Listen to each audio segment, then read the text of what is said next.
Alright, we are in Germantown, Ohio, established in 1804, mostly by German Lutherans and Reformists who were emigrating from Pennsylvania and Maryland at the turn of the 19th century. And two of those families are our Koblenz and Cross relatives, ancestors, who we'll visit a little bit later on. Now on your site here, in 1804, the Germans and the German Lutherans and the Reformists, they joined together to form a log church. And they met here until 1818, when the town proprietor built a new brick building right here, and he called it the St. John's Reformed Church. So for $600 each, the Lutherans paid $600, the Reformists paid $600. He built this church. And it lasted about 2 years, and the relationship didn't work out, so the Lutherans left, and it remained a Reformed church.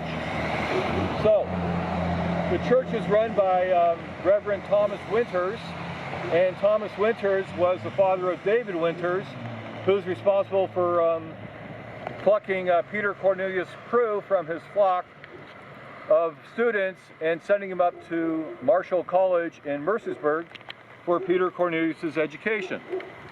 So back here to the church. This church here was dismantled in 1866 to build a new church.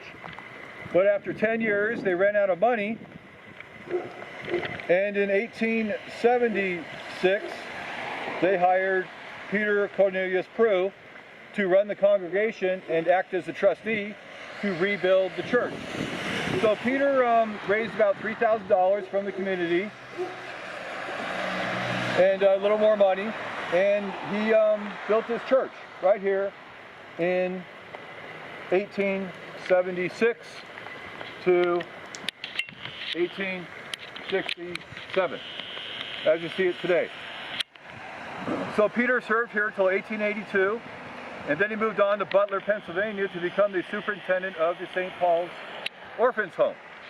So in 1907, a tornado came by and pretty much tore the church apart, and they rebuilt it again, and this is the current structure you see today that was built after the tornado hit in 1907. It's the St. John's United Church of Christ. In 1934, the Reformed and the evangelical churches merged. In 1957, they merged again with Congregational Christian Church, and today, of course, I mentioned, it's the St. John's United Church of Christ. So there you have 200 years of history of this church, and Dr. Peter Cornelius Prugh, our 3 times great-grandfather, preached here from 1976 to 1882.